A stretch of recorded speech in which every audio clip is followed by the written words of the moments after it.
हृदय प्रिय साथियों, छात्रों, मेरे इस YouTube channel brain to bloom में मैं अनिल कुमार आपका हार्दिक स्वागत, वंदन, अभिनंदन करता हूं।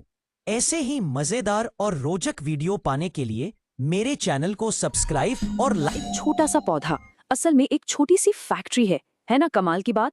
एक ऐसी फैक्ट्री जो सिर्फ धूप, हवा और पानी का इस्तेमाल करके पूरे के पूरे ग्रह के लिए भोजन और सांस लेने लायक हवा बनाती है। तो आज हम इसी अविश्वसनीय प्रक्रिया को समझने वाले हैं। ये सवाल सुनने में तो बहुत सीधा सा लगता है ना, पर इसका जवाब ही हमारे ग्रह पर पूरे जीवन का आधार है। तो चलिए आज साथ मिलकर इस रहस्य से पर्दा उठाते हैं। देखिए, पोषण की इस पूरी कहानी में ना दो मेन प्लेयर्स हैं। एक तरफ हैं ऑटोट्रॉफ्स यानी स्वपोषी, ये हैं आत्मनिर्भर, सेल्फ सफिशिएंट, जो अपना खाना खुद बनाते हैं, जैसे कि हमारे हरे पौधे। और दूसरी तरफ हैं हेटेरोट्रॉफ्स यानी परपोषी, ये वो हैं जो अपने खाने के लिए दूसरों पर निर्भर रहते हैं, जैसे कि हम इंसान और ज्यादातर जानवर। तो आज हम क्या क्या देखने वाले हैं? सबसे पहले चलेंगे पौधे की रसोई में, फिर एक प्रयोग से सब कुछ साबित करेंगे। उसके बाद मिलेंगे कुछ नियम तोड़ने वाले पौधों से, उनकी अजीब रणनीतियां देखेंगे और आखिर में समझेंगे कि ये सब हमारे लिए इतना जरूरी क्यों है। तो चलिए शुरू करते हैं हमारे पहले सेक्शन से, पौधे की रसोई। और यहाँ हम अनलॉक करेंगे फोटोसिंथेसिस के रहस्यों को। अच्छा, जैसे किसी शेफ को खाना बनाने के लिए इंग्रेडिएंट्स चाहिए होते हैं, बिल्कुल वैसे ही पौधे की पत्ती, जो कि उसकी रसोई है, उससे भी कुछ चीजें चाहिए। और ये 4 चीजें हैं क्लोरोफिल यानी वो हरा रंग, मिट्टी से मिलने वाला पानी, हवा से कार्बन डाइऑक्साइड और सबसे जरूरी सूरज की रोशनी, जो कि अल्टीमेट एनर्जी सोर्स है। तो ये पूरा प्रोसेस होता कैसे है? बहुत सिंपल है। स्टेप 1, जड़ें मिट्टी से पानी खींचकर पत्तियों तक पहुंचाती हैं। स्टेप 2, पत्तियां हवा से कार्बन डाइऑक्साइड सोख लेती हैं।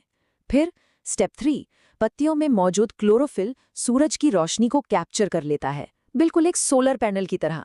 और बस यही सूरज की एनर्जी पानी और कार्बन डाइऑक्साइड को ग्लूकोज यानी पौधे के खाने में बदल देती है। और हाँ, एक बोनस भी है, इस प्रोसेस में ऑक्सीजन गैस निकलती है, वही ऑक्सीजन जिससे हम सांस लेते हैं। और अगर इसे साइंटिफिक भाषा में देखें तो ये है वो फॉर्मूला। देखने में थोड़ा कॉम्प्लिकेटेड लग सकता है, पर है बहुत सीधा। इसका मतलब बस इतना है कि कार्बन डाइऑक्साइड और पानी जब सूरज की रोशनी के साथ मिलते हैं तो पौधे का खाना यानी ग्लूकोज और सांस लेने के लिए ऑक्सीजन बनती है। सोचिए, प्रकृति का इतना बड़ा चमत्कार इस एक छोटे से समीकरण में सिमट गया है। तो सवाल ये है कि ये जो एक्स्ट्रा खाना बनता है उसका क्या होता है? पौधे उसे फेंकते नहीं है, वो इसे स्टोर कर लेते हैं, बिल्कुल वैसे ही जैसे हम पैसे बचाते हैं। ये एक्स्ट्रा खाना जड़ों में जैसे गाजर में, तनों में जैसे आलू में, पत्तियों में जैसे पालक और फलों में जैसे टमाटर जमा हो जाता है। और असल में जब हम ये चीजें खाते हैं तो हम पौधे की इसी स्टोर्ड एनर्जी का इस्तेमाल कर रहे होते हैं। ठीक है, तो थ्योरी तो समझ आ गई। अब देखते हैं इसका सबूत। एक बहुत ही सिंपल एक्सपेरिमेंट जो ये साफ कर देगा कि ये सारी चीजें कितनी ज्यादा जरूरी हैं। यहाँ एक हाइड्रिला पौधे के साथ किया गया एक्सपेरिमेंट है। ग्लास ए में देखिए, जब पानी, धूप और नॉर्मल कार्बन डाइऑक्साइड है तो ऑक्सीजन के बुलबुले बन रहे हैं, मतलब काम हो रहा है। ग्लास बी में हमने कार्बन डाइऑक्साइड बढ़ा दी तो देखिए और भी ज्यादा बुलबुले बन रहे हैं, फैक्ट्री तेजी से काम कर रही है। पर ग्लास सी में जैसे ही हमने धूप हटाई, सब बंद, कोई बुलबुला नहीं। और ग्लास डी में बिना पानी के पौधा तो बेचारा मुरझा गया। तो ये एक्सपेरिमेंट चीख चीख कर कह रहा है कि एक भी चीज गायब हुई तो ये पूरी फैक्ट्री बंद हो जाएगी। तो निष्कर्ष क्या निकला? बहुत साफ है, सूरज की रोशनी, पानी और कार्बन डाइऑक्साइड, ये तीनों फोटोसिंथेसिस के लिए बेहद जरूरी हैं। एक के बिना भी काम नहीं चल सकता। तो अभी तक हमने उन पौधों की बात की जो नियमों के पक्के हैं, पर प्रकृति में कुछ बागी भी हैं, कुछ नियम तोड़ने वाले पौधे। ये हेटेरोट्रोफ्स की दुनिया है। ये पौधे अपना खाना खुद नहीं बनाते, ये दूसरों से हासिल करते हैं।